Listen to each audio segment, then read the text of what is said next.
Amén. Gloria al nombre del Señor. Siéntase feliz de estar en la casa del Señor. Gloria al nombre de Jesucristo. Gracias te damos, Señor.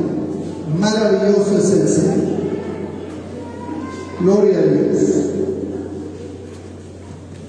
Muy bien.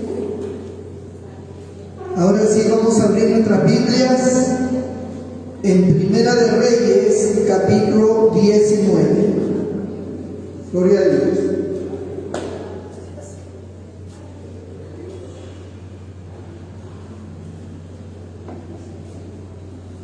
Primera de Reyes, capítulo 19.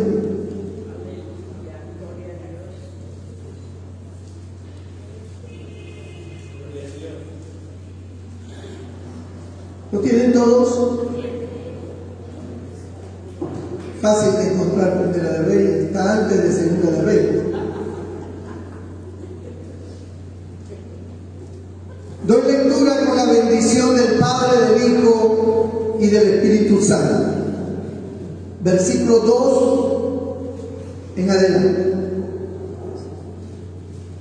Entonces envió Jezabel a Elías un mensajero diciendo: así me hagan los dioses y aún me añadan, si mañana a estas horas yo repuesto tu persona como la de uno de ellos. Viendo pues el peligro, se levantó y se fue para salvar su vida. Y vino a Berseba, que está en Judá, y dejó allí a su criado. Y él se fue por el desierto un día de camino, y vino y se sentó debajo de un enebro, y deseando morirse, dijo: basta ya, oh Jehová, quítame la vida, pues no soy yo mejor que mis padres. Y echándose debajo del enebro, se quedó dormido. Y aquí que luego un ángel le tocó y le dijo: levántate, come. Entonces él miró, y he aquí a su cabecera una torta cocida sobre las aguas y una vasija de agua. Y comió y bebió y volvió a dormirse. Y volviendo el ángel de Jehová la segunda vez, le tocó diciendo: levántate y come, porque el largo camino te resta. Hasta aquí la palabra del Señor. El Señor bendiga su palabra. Pueden tomar asiento. No deje de bendecir a Cristo. Bendecido sea el Señor. Gloria a Dios, hermanos. ¿Dónde están los que alaban a Dios? Gloria al Señor.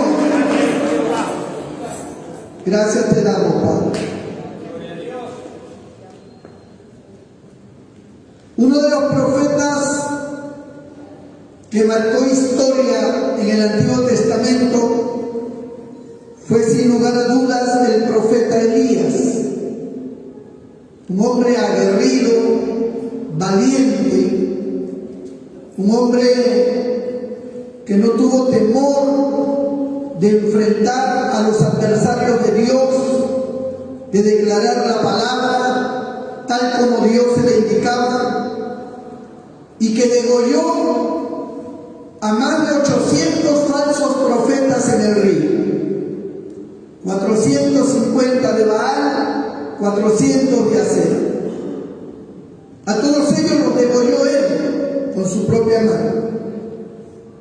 Y esto generó una situación muy complicada, porque cuando los hombres de Dios o el pueblo de Dios, en cualquiera de los dos aspectos, tiene gran victoria sobre el enemigo se levanta con furia y va a contraatacar para tratar de equiparar su derrota. Elías tenía un problema con la idolatría de ese tiempo. Los falsos profetas habían introducido herejías, doctrinas y ritos satánicos a a un pueblo que le pertenecía a Dios, a un pueblo que servía a Dios, que amaba a Dios. Y esto hizo que la ira de Dios se encendiera y enviara a Elías para contrarrestar toda esa ola de corrupción y de maldad que se había levantado dentro del pueblo de Israel. Y entonces es donde Elías llama a todo el pueblo, los reúne a todos, reúne también a los falsos profetas y les hace un reto a todos esos falsos profetas y al pueblo en general, diciendo: vamos a levantar 2 altares y vamos a invocar el nombre de Dios. Yo voy a invocar el nombre de Jehová y ustedes invocarán a sus dioses. En ese sacrificio que se ponía sobre cada altar, el Dios que responda con fuego para quemar y destruir el sacrificio que se hacía, ese es el verdadero Dios. Y Elías otorgó primero a que los falsos profetas levantaran su altar e invocaran a sus dioses. Ellos lo hicieron así. Comenzaron a invocar a sus dioses y sus dioses no respondían. Comenzaron a hacer sus ritos, sus ceremonias, sus danzas, pero sus dioses no respondían. Comenzaron entonces a cortarse los brazos, el cuerpo, y la sangre comenzó a brotar. Hacían ritos de sangre, se bebían la sangre, pero sus dioses no respondían. Había una diferencia, porque en ese momento el control de todo lo tenía Dios, el verdadero Dios. Porque si ellos hubieran hecho esos ritos en circunstancias diferentes, donde Dios no está tomando el control, ciertamente los demonios se hubieran manifestado. Ellos hubieran hecho caer fuego, ellos hubieran manifestado su presencia de alguna forma. Pero ahora esos dioses falsos y esos demonios que tenían el control de esos dioses falsos estaban como amarrados, sujetos por la autoridad del verdadero Dios.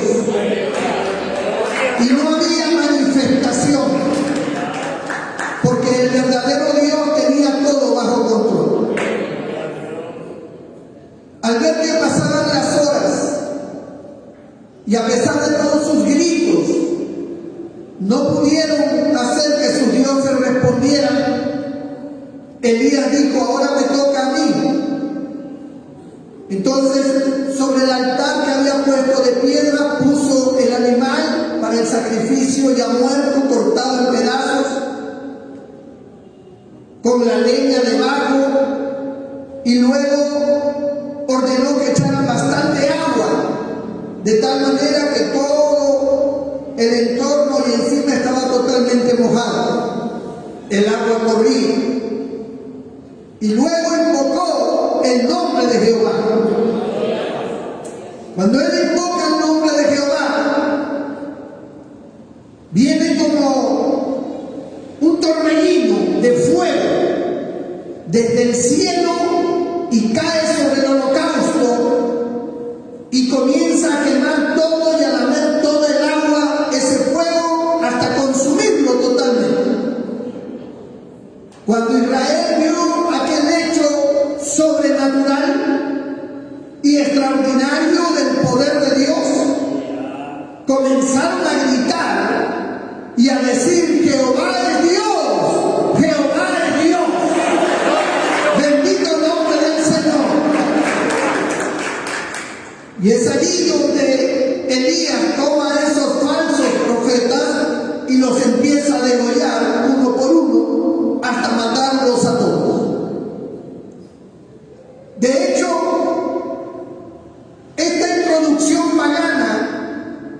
de estos falsas religiones o dioses fue permitida por una mujer llamada Jezabel. Ella era la esposa del rey de Israel, que se llamaba Acab. Acab era una figura decorativa en el reino. Prácticamente él no gobernaba. La que gobernaba era Jezabel. Él solamente hacía lo que Jezabel le decía. Y esto hizo que Israel se contaminara con los dioses paganos.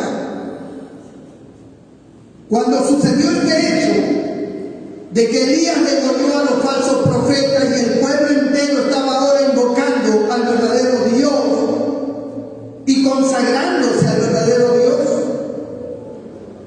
Jezabel lanza una amenaza, envía unos mensajeros y ella hace un juramento a Elías, el profeta. Él le dice que juraba por sus dioses que si mañana a esta misma hora tú no estarás muerto igual que esos profetas, te voy a matar, Elías, y tu muerte es inevitable. Recuerden que no estamos hablando de una mujer cualquiera. Estamos hablando de una mujer que tenía todo el poder del ejército, el poder del rey. Ella ordenaba y se cumplía. Ella decía: busquen a Elías y mátenlo, y eso era real. Allí no había contradicción, ahí no había nada. Cuando Elías escucha esto, Elías se atemoriza. Después de haber tenido tremenda victoria, después de haber hecho descender fuego del cielo y haber degollado a los falsos profetas, ahora se pone nervioso y se atemoriza ante las amenazas de Jezabel. Entonces Elías pone en recaudo a su criado, lo deja en un determinado lugar y él sigue su camino huyendo de Jezabel. Él huye de Jezabel. Él está asustado. En la lógica y en el entendimiento del profeta Elías era de que no había forma de escapar de esa tragedia que iba a venir sobre él. Ya los soldados habían salido a buscarlo. Ya él sabía que tarde o temprano lo iban a encontrar. Uno se pone a pensar y uno dice, con la experiencia del profeta y su relación con Dios,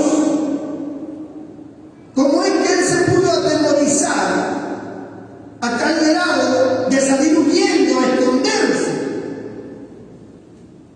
¿Cómo es que él no confió en el Dios que le acababa de demostrar al pueblo y a él mismo su gran poder haciendo descender fuego del cielo?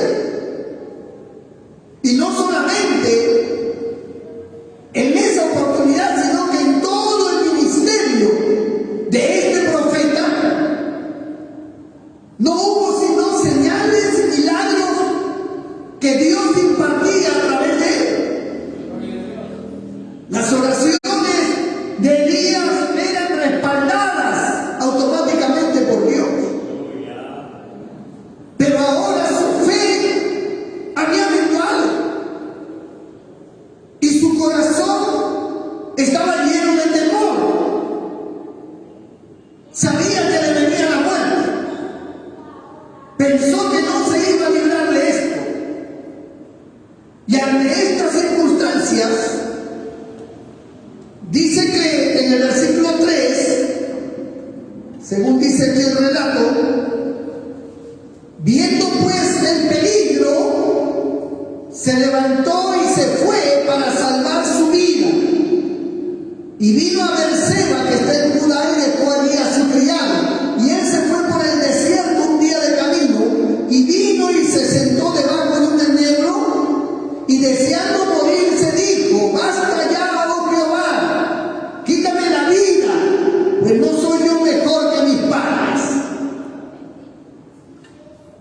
Elías está diciendo, traducido en otras versiones,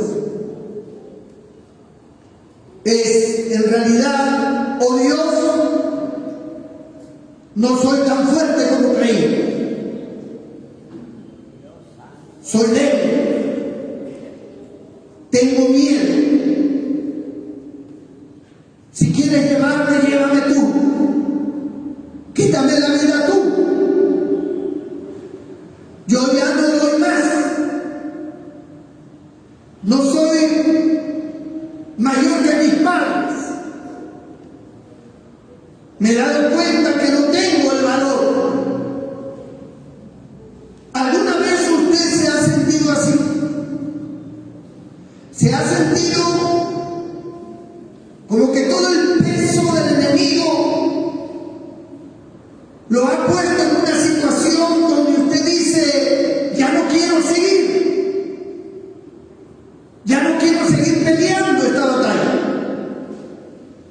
ya estoy cansado, ya me cansé, estoy abatido, me siento débil, he perdido la fe, he perdido las fuerzas, ya no sé qué hacer, las cosas están empeorando en vez de mejorar? Señor, mejor llévame ya estoy cansado, toda mi vida he peleado contra el enemigo, mis adversarios me han rodeado desde el día en que te conocí, han pasado años y siempre ha sido las mismas batallas, las mismas luchas, las mismas incomprensiones, las mismas traiciones, las mismas críticas, gente levantándose, atacándome, ya no sé qué hacer.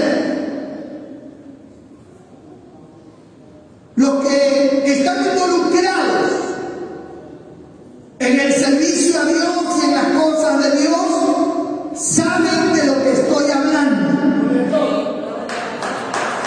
Los que no están involucrados no tienen la menor idea de estas cosas. Ellos tienen su mundo aparte, como cualquier persona del mundo. Pero los que estamos involucrados en las cosas de Dios sabemos las tremendas batallas que enfrentamos, porque el enemigo jamás estará contento cuando se levante un hombre o una mujer para hacer la voluntad de Dios dentro de la obra de Dios. Te atacará con todo. No tendrá límites, no tendrá misericordia, no habrá tregua. Será una batalla infernal, terrible. Elías no era su primera batalla, él venía batallando muchos años como profeta. Pero esta vez, conociendo quién era Jezabel, Elías se acobardó, tuvo miedo y dijo, mejor huyo, mejor me escondo, porque esto se ha puesto ya muy complicado. Ahora sí me llegó la noche, tal vez diría él, ya no puedo más. Y es allí donde, cansado del camino, se queda dormido. Y un ángel del Señor lo toca a Elías, lo despierta. Porque no importa lo que Elías pudiera estar pensando o sintiendo en su corazón, Dios jamás lo iba a abandonar. Y envió a su ángel, porque ya Elías no tenía nada de comer, estaba en el desierto. Y el ángel le trajo una torta, que es una comida que usan en el Medio Oriente no es un pastel como lo que conocemos nosotros. Era hecho de harina y también le trajo agua. Y el ángel le dijo: Elías, levántate y come. Tal vez Elías pensaba que era un sueño. Tal vez pensó que era una visión o algo por el estilo, y se levantó y comió y se volvió a quedar dormido. Volvió otra vez el ángel temprano y lo despertó y le dice: Elías, levántate, porque el largo camino te resta. El ángel estaba comunicando lo que Dios quería. Para Elías, él había llegado al final del camino, pero para Dios le quedaba largo camino todavía. Le restaba mucho tiempo más. Bendito el nombre del Señor.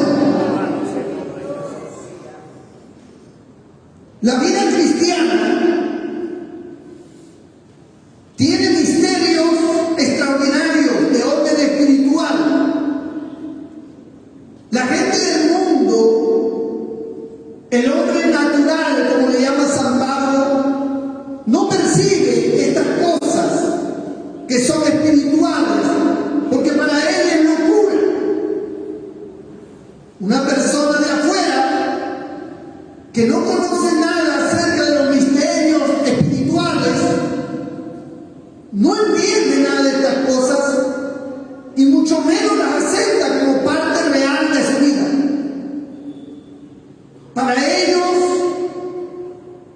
estas cosas tal vez tengan otro significado, sea una cuestión psicológica, emocional, que la gente religiosa, fanática, a lo mejor ha sucumbido bajo estos efectos emocionales que le hacen creer que son cosas espirituales de un reino más allá. Ellos no conocen el ambiente de la fe. Ellos lo único que conocen es el ambiente de la razón y de la lógica. Para ellos lo que se mueve en el mundo físico, eso es lo que vale. Y así es como funciona la vida, con lo real. Todo lo otro es místico, todo lo otro es algo que científicamente no se puede probar. Por lo tanto es inaceptable. Entonces se basan en la historia de diferentes filosofías y religiones de épocas antiguas, donde estaban los brujos, donde estaban los hechiceros, los adivinos, donde se movía el ocultismo, y con todas esas místicas forjaron sus religiones, sus ideologías espirituales, y unos tenían una forma y otros tenían otra forma, pero que nada de eso generaba en realidad un sentido científico y lógico en la vida. Entonces, basado en esas experiencias de antaño y esas historias y formas y culturas en que vivió la gente antigua, creando sus ritos, catalogan también a los cristianos como que los cristianos son también igual que ellos. Se han creado la idea de que hay un Dios, o se ha creado la idea de que hay manifestaciones sobrenaturales, se ha creado la idea de que hay milagros, de que hay experiencias espirituales, pero son solamente ideas. Eso no tiene nada que ver con la realidad, es el pensamiento de ellos. ¿Basado en qué? Vuelvo a repetir, en el conocimiento de la historia, en las muchas culturas que crearon sus formas de orden espiritual. Y entonces están los egipcios, los babilónicos, están todos esos hombres que erigieron las pirámides o que erigieron otras cosas.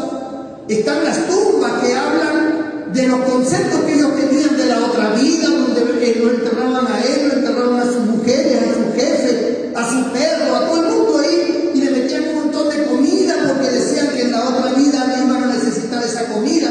Entonces, esas formas y todas esas cosas dieron a través de la historia una imagen de ignorancia.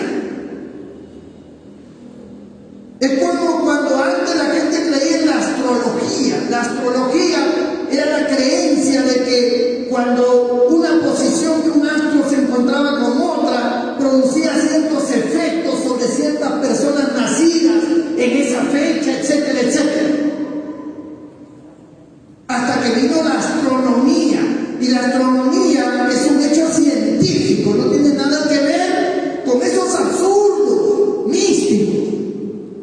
La astronomía revela la conducta del universo, la conducta de los planetas, el movimiento de ellos, el movimiento de las estrellas. Tiene un porqué científico. Por eso es que ellos determinan y dicen esos pensamientos que tienen que ver con esa área invisible, con esa área llamada espiritual, son tonterías. Eso está bien para los ignorantes. Eso está bien para la gente que no tiene preparación ninguna. Bendito el nombre del Señor. Pero ese es un plan diabólico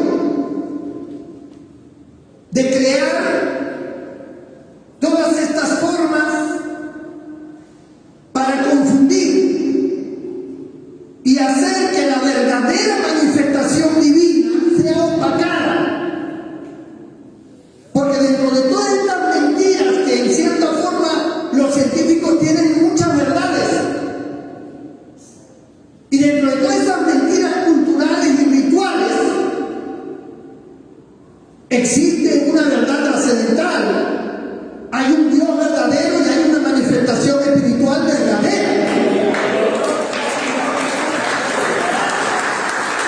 que no tiene nada que ver con esas formas paganas o de culturas de brujería o de hechicería o de ocultismo. No tiene nada que ver con esos ritos donde lanzaban para que venga la lluvia o sacrificaban para que, según ellos, el Dios que no enviaba la lluvia era porque estaba molesto. Entonces degollaban, le sacaban el corazón a una persona, a una joven, o sacrificaban niños. Entonces, esos hechos que son históricos, que están en la historia universal, en el mundo, ha hecho que también la verdadera fe y la verdadera manifestación de Dios sea catalogada como parte de esas cosas que no tienen ningún buen resultado. En las universidades, los profesores son especialistas en tratar de demostrar que esa cuestión de la fe es mera ignorancia. Y ellos se van a la historia. Y ellos apuntan hacia lo científico. Ellos evalúan con el razonamiento y con el entendimiento. Para ellos no hay seres espirituales. Para ellos una persona se murió y ahí quedó. No hay seres espirituales, no hay manifestación espiritual ninguna. Todo lo que pueda ocurrir tiene un resultado de algo que se tiene que analizar científicamente con entendimiento y con lógica. Es por eso que aún los mismos creyentes cuando están en una situación complicada y escuchan las voces o la forma de pensar de estos hombres, los mismos creyentes dudan. Y ellos mismos dicen, ¿será verdad que de repente es cuestión de mi mente? Hubo un joven que trabajó conmigo cuando yo vine por primera vez a Chiclayo. Nos conocíamos de muchos años atrás. A él lo enviaron conmigo. Él tocaba el acordeón. Y resulta que con el paso de los años me enteré que él no quiere saber nada de Dios. Y una de las cosas, uno de los comentarios que él hace es que él ha perdido su tiempo. Él no terminó sus estudios superiores, él no hizo esto, no, porque perdió su tiempo embobado con los asuntos de la fe. Ese es el criterio que él tiene ahora. ¿Por qué tiene ese criterio? No lo sé. Algo debió haber pasado. Porque él era un muchacho, al igual que ustedes, que cantaba, que predicaba, que adoraba y que lloraba en la presencia de Dios. Era una persona muy devota. Pero algo pasó en su vida para que él cambiara radicalmente su manera de pensar. La debilidad del hombre lo estremece, le asustan las cosas negativas. Cuando nosotros comenzamos a tener pruebas o dificultades en la vida, sean económicas, de salud, familiar, sentimental, del orden que fuera, laboral, no sé, y nos vemos amenazados con grandes pérdidas, el ser humano empieza de alguna manera a deprimirse, a sentir el efecto de esa carga negativa y se asusta en el solo hecho de pensar que ya no va a tener esto o ya no va a tener aquello, o que ya no va a poder disfrutar de esto o de lo otro. Le asusta la sola idea. Y entonces surgen diferentes facciones en su rostro, emociones diferentes comienzan a embargarle y puede que tenga momentos de angustia y de dolor, como momentos de miedo y como momentos de rabia. Son efectos del problema que le rodea. Y entonces comienza a sufrir lo que sufrió Elías. Elías no era un muchacho, era un hombre experimentado en Dios. Sin embargo, se debilitó ante la amenaza de muerte. Tuvo miedo. Si Elías tuvo miedo, cualquiera puede sucumbir. El apóstol Santiago, cuando habla de él, Santiago enfoca su condición humana diciendo: Elías era hombre sujeto a pasiones semejantes a las nuestras. Es decir, su condición humana afloró su miedo, comenzó a pensar de sí mismo que no era nadie, porque él lo expresa, dice: yo no soy mejor que mi padre. Tal vez su padre no llegó a surgir de la manera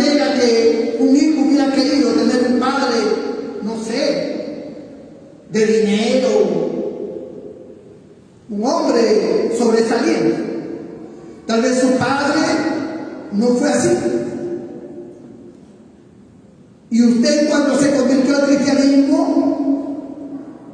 en su condición espiritual buena, usted sentía que en ese aspecto usted era superior a su padre. Pero cuando le llega la prueba, cuando viene el miedo, cuando el enemigo empieza a atacarle, entonces usted comienza a pensar y dice: yo no soy mejor que mi padre. Porque usted se está dando cuenta que usted está rindiéndose, que usted no está en esa fuerza para enfrentar como tal vez lo hizo antes. Ahora siente la derrota, siente como que no era tan valiente como parecía. Se pone a llorar, se entristece, se enfurece. Es decir, una serie de emociones encontradas y no sabe qué hacer. Y usted dice: nadie puede resolver mi problema. No sé por qué razón Dios no me oye o por qué Dios no me responde. Y hay una batalla en la mente en el cual el enemigo te dice: eso no es así, tú no eres nada. Mira esto, mira lo otro.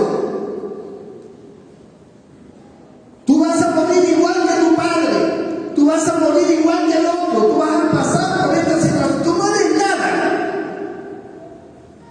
Y te arrincona. Y las ideas negativas toman control de tu mente y de tu voluntad. Cuando Elías habló con Dios, le dijo: quítame la vida, ya no quiero vivir.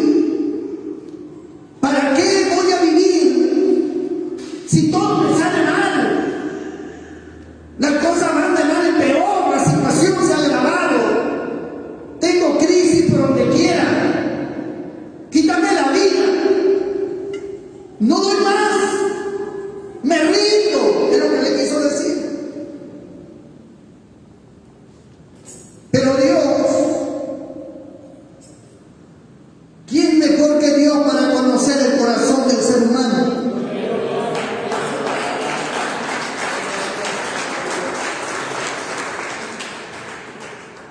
No importa cuántas cosas de parte de Dios usted haya experimentado.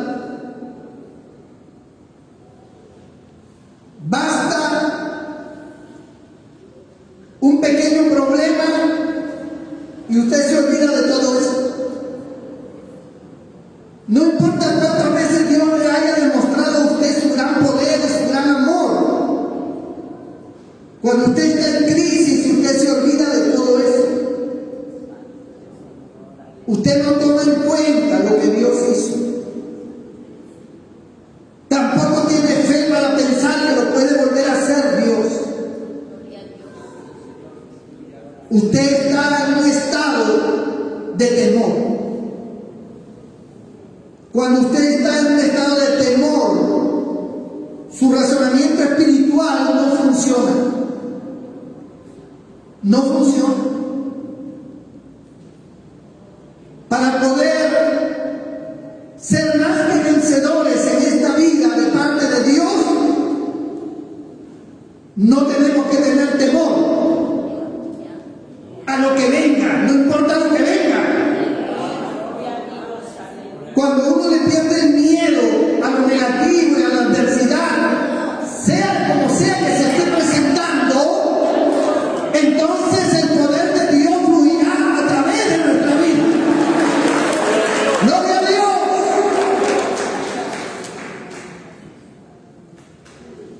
Dice la Escritura, verso 7: y volviendo el ángel de Jehová la segunda vez, lo tocó diciendo: levántate y come, porque el largo camino te resta. Se levantó pues y comió y bebió, y fortalecido con aquella comida, caminó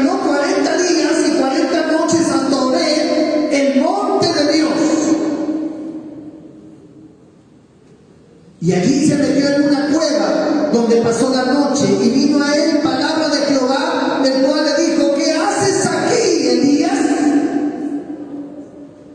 Él respondió: he sentido un vivo celo por Jehová, Dios de los ejércitos, porque los hijos de Israel han dejado tu pacto, han derribado tus altares y han matado a espada a tus profetas, y solo yo he quedado, y me buscan para quitarme la vida.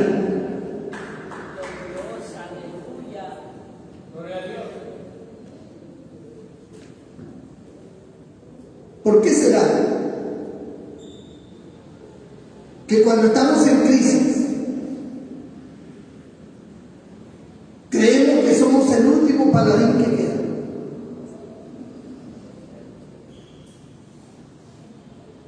Yo he peleado la batalla,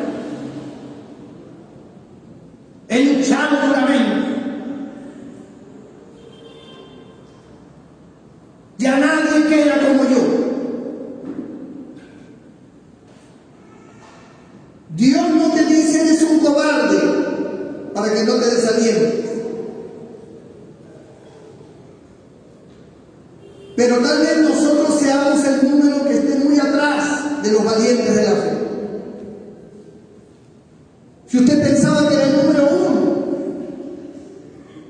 de repente es el 5 millones, no sé cuánto, que está atrás en la cola. Hay otros mejores que usted siempre. Siempre tendremos uno mejor que nosotros adelante, que han perdido el miedo, que han aprendido a caminar con Dios. La Biblia dice que Noé caminó con Dios en una época donde el único que mantuvo la fe fue Noé, porque todos estaban entregados a la violencia y a la maldad, de tal manera que todo designio del pensamiento del corazón de ellos era de continuo solamente el mal. Pero Noé era el único que caminaba con Dios en aquella época.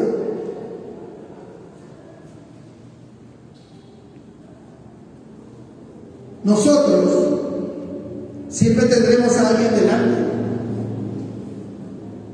que mientras nosotros flaqueamos o nos acobardamos, tenemos miedo, nos detenemos, el otro está caminando. El otro dice: pues a mí no me para nadie, yo sigo adelante. Para que el diablo me mate le va a costar muchos demonios, no le va a ser fácil. Si el diablo cree que le va a ser fácil tumbarme a mí, está equivocado. Hay mucha gente que tiene esa fe y ese coraje, que no se amilanan y tienen pruebas más duras que la suya. La iglesia, cuando fue perseguida, fueron torturados, fueron perseguidos, tuvieron que estar bajo tierra, en cuevas, en el subterráneo, escondidos, en los cerros, sin comer, sin beber. Pero ellos no se amilanaron. Ellos no dijeron: estoy sin comer. Ellos no dijeron: ¿y ahora dónde está agua? Y ahora ellos seguían orando y clamando para que Dios tomara el control. Pero de repente detenían a sus familiares, detenían al hermano fulano, detenían al pastor tal, detenían al otro. Los mataban, los torturaban, los encarcelaban. Ellos se enteraban de todo eso. El enemigo les quería infundir miedo, y más unidos que nunca estaban. Cada oración de ellos hacía temblar la tierra. Había una potencia espiritual extraordinaria. Ninguno de ellos se quejaba y ninguno decía: bueno, me vuelvo atrás. Los problemas que ustedes y yo tenemos hoy no es nada, hermano. No es nada.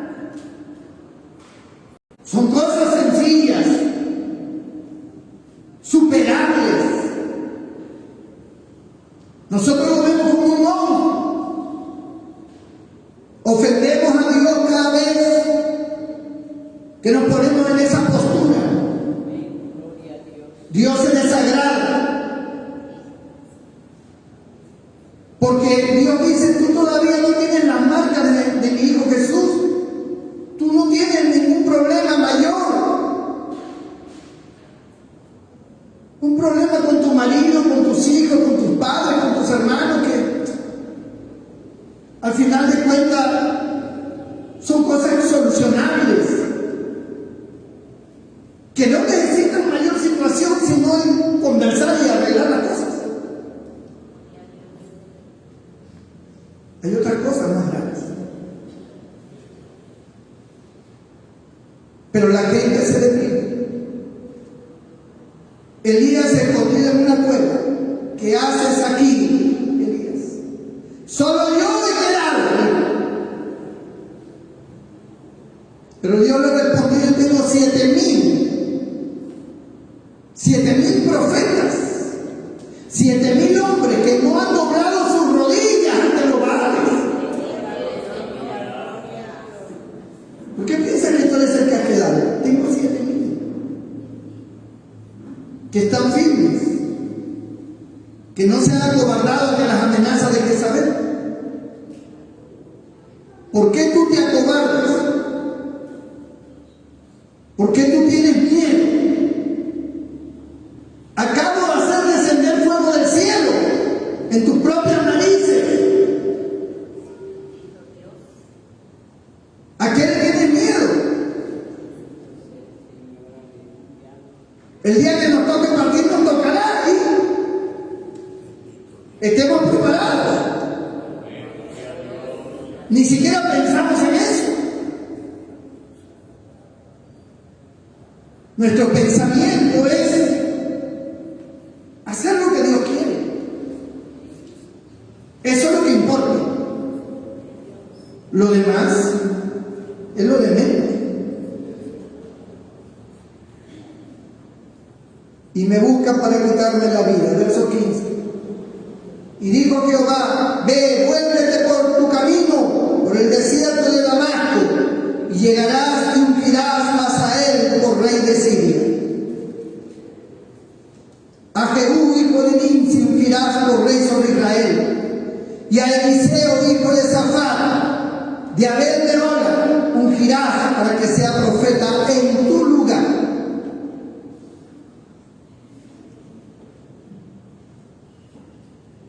Porque no me sirves.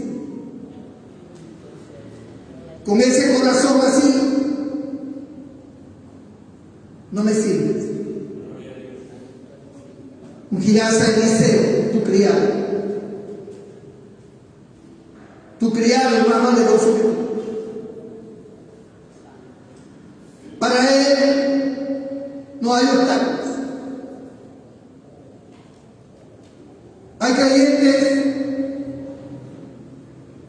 que todo le es un obstáculo, que está lejos, que está lloviendo, que hace frío, que hace calor, que los hermanos aquí, que por qué no hacen esto, que por qué no me llaman. Todo es un obstáculo. Tonterías. Cuando uno está metido con Dios, uno no está en tonterías. Uno está en cosas grandes. Uno es parte de cosas grandes de parte de Dios. Uno tiene una visión amplia. No importa lo que haya que pasar. No importa. Lo que importa es estar en la voluntad de Dios. Usted ha tenido momentos gloriosos donde ha visto la mano y el poder de Dios moverse. Usted es testigo del poder de Dios, como dice el coro. Usted sabe que la fe y todo lo que ha pasado de parte de Dios en su vida no es una cuestión como los brujos y las culturas antiguas. Son reales, cumpliéndose la palabra, donde dice que ojo, lo que ojo no vio, ni oído yo, ni ha subido en el corazón de hombre, es lo que Dios ha preparado para los que le aman. Nuestras experiencias con Dios son reales. Nuestro conocimiento de la vida espiritual es real. No es una ficción, no es algo que se ha inventado, lo hemos experimentado. Yo he experimentado el poder de Dios. A mí nadie me va a venir con el cuento de que eso es una cuestión mística y que eso es una cuestión emocional. A mí Dios me ha sacado desde allá atrás, así en el templo, cuando yo todavía no era pastor. Me sacó de atrás dando vueltas hasta adelante. Y yo iba con una pluma en el aire, queriendo agarrarme de algo, no había de dónde, y me daba así, me giraba. Y yo me tiraba para atrás y me volvía a levantar. Son cosas que para la gente podría decir: este hombre está loco. Pero eso lo experimenté yo. Eso nadie me lo contó a mí. ¿Cómo podré yo negar algo que yo he experimentado? Que yo he vivido. El bautismo del Espíritu Santo, la manifestación de Dios en muchas formas, milagros de parte de Dios. Lo he visto con mi vida, lo he visto en la vida de otros. A mí nadie me va a contar el cuento de que acá la gente está engañada, que es una cuestión psicológica. No, mi hermano. Hay cosas de Dios reales, como hay cosas del diablo y como hay cosas que son mentiras. Pero nosotros estamos en las cosas reales de Dios.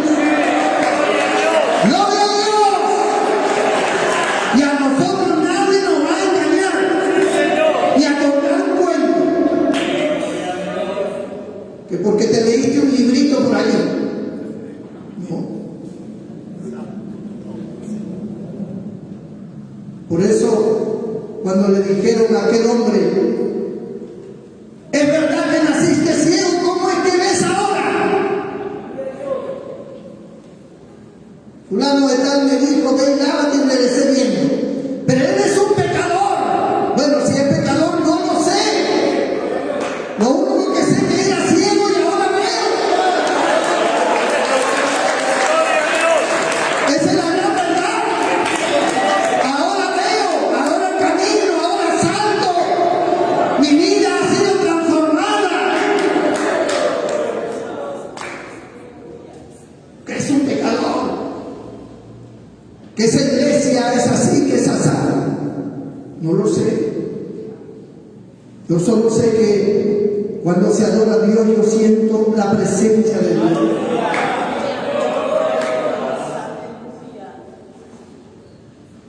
Entonces, ¿por qué tanto temor? ¿Por qué tanto miedo a la muerte? ¿Y por qué tanto miedo a esto y a lo otro? Nosotros seguimos hacia adelante aunque caigan 1000 y 10.000 a nuestro lado. Seguimos adelante. Yo he visto mucha gente retroceder en todo mi caminar cristiano, mucha gente que salíamos corriendo al mismo ritmo, los he visto retroceder. Otros se han recuperado y han vuelto, y otros nunca más se levantaron. He escuchado criterios de todo tipo. He visto condiciones de todo tipo. Pero la gran verdad es que hemos decidido servir a Dios. Y aquí estamos. Aquí estamos.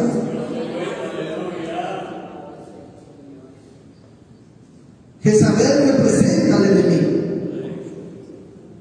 en toda su maldad, con sus amenazas. No importa cuál sea la amenaza. Tú no puedes alterar tu caminar cristiano por las amenazas. Que hagan lo que quieran, que piensen como quieran, que actúen como quieran, porque al final nuestro respaldo es Dios. Y nosotros siempre estaremos bien con Él. Pero los que no están con Dios terminarán mal. Terminarán mal. Porque ese es su destino. Por cuanto no quisieron vivir dentro de la voluntad de Dios. Son como los del mundo. El mundo tiene sus formas. Ellos viven a su manera y creen que así es la vida de muchos. Pero nosotros no seguimos la corriente del mundo. Nosotros seguimos la corriente del Espíritu Santo, el Espíritu de Dios. Él que guía nuestra vida. El mundo con sus cosas. No tengas miedo. Elías es un ejemplo que no debemos seguir. Se atemorizó. Me quieren matar. ¿Y dónde está el Dios de Elías? Eso fue lo que dijo Eliseo. Cuando Elías le entregó la capa, y entonces Eliseo con la capa, después que Elías fue arrebatado, levantó la capa y la tiró sobre el río y dijo: ¿dónde está el Dios de Elías? Y se abrió. Él no dijo: ¿dónde está Elías? Elías ya no estaba. ¿Dónde está el Dios de Elías? El Dios de Elías sí está presente. El Dios de Elías está aquí esta noche. El Dios de Elías es nuestro Dios, el Todopoderoso. Póngase de pie toda la iglesia.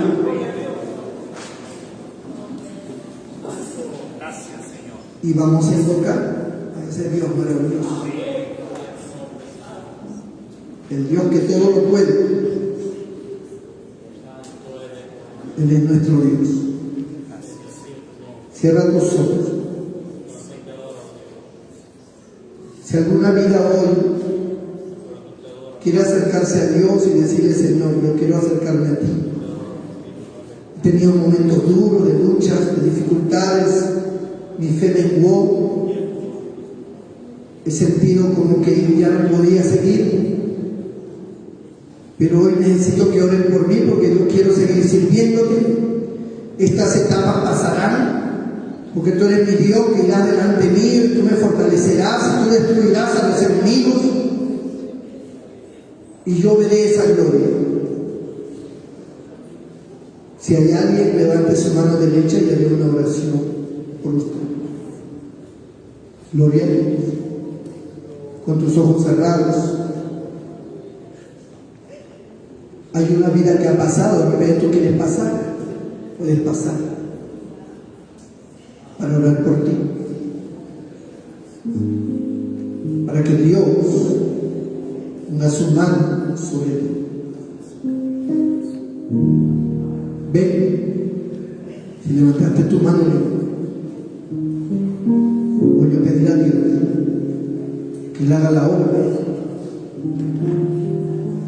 para que desaparezca el temor, la duda, la incertidumbre, la incredulidad, para que te des cuenta que tú no estás sirviendo a un hombre ni a una religión, que uno más grande que este templo está aquí, que hay un Dios invisible de poder que está velando sobre nosotros, mirándonos cada día. Y no puede haber nada ni nadie que te atemorice y te ponga lejos de Dios. Ahora es cuando más cerca de Dios tienes que estar, porque grande es la victoria que vendrá. Porque si el enemigo quiso hacer cosas dañinas y destruir tu felicidad, pues Dios tiene una verdadera felicidad y algo más grande preparado para ti. Dios va a hacer la obra. Todos oramos. Señor nuestro Dios, nuestro Padre Celestial, estamos delante de tu presencia. Y yo siento tu presencia. Siento tu Espíritu Santo queriendo decir algo a cada corazón. Habla a cada corazón, Señor. Habla a cada uno, Padre. Fortalece a cada uno. Tú eres nuestro Dios y en ti hemos confiado. Nosotros sin ti no somos nada, no valemos nada, pero tú en nosotros nos das de tu vigor, nos das de tu poder, de tu autoridad sobre toda fuerza del mal. Señor, inunda cada corazón de tu presencia. Llena, Señor, de tu Espíritu Santo, que la voz de tu Espíritu se deje escuchar en los corazones. Toca, Señor, cada vida, toca, habla cada vida, habla, Señor, a cada vida. Opera, Señor, en ellos, que ellos te experimenten, que ellos sientan que esto no es una cuestión emocional, que esto no es una cuestión psicológica, que esto no es un juego de palabras. Señor, manifiéstate a cada uno de ellos, revélate a ellos, manifiéstate de tal manera que ellos puedan gritar como aquel pueblo: Jehová es Dios, Jehová es Dios. Tú eres nuestro Dios. Glorifícate, Señor, en cada una de estas vidas. Conviértelos en instrumentos poderosos en tus manos. Ellos tienen gracia tuya, ellos tienen talentos tuyos. Impártele dones, levanta sus vidas, capacítalos, llénalos de coraje, de valor, de entusiasmo, aumenta la fe de ellos, trae sobre ellos fuerza física y espiritual, que nada los amedrante, Señor, que nada los acobarde, que nada los haga retroceder. Todo pensamiento ajeno a tu voluntad lo echo fuera. En el nombre de Jesús reprendo todo pensamiento negativo, pensamiento de muerte, pensamiento de retroceder, pensamiento mundano, echo fuera. En el nombre de Jesús tomamos la victoria, Señor. Tomamos victoria en el nombre de Jesucristo sobre toda fuerza del mal y declaramos triunfo y victoria total. Tú nos librarás del lazo del cazador y de la peste destructora. Con sus plumas nos cubrirá y debajo de tus alas estaremos seguros. Gracias, Señor. Gracias, Cristo. Gracias, Señor. Dale gracias a Dios. Levanta tu mano y dale gracias a Dios. Gracias, Señor. Tú eres grande y maravilloso. No habrá mal que pueda destruirte a ti. Tú te perteneces a Dios. Tú eres de Él. Nadie te podrá arrebatar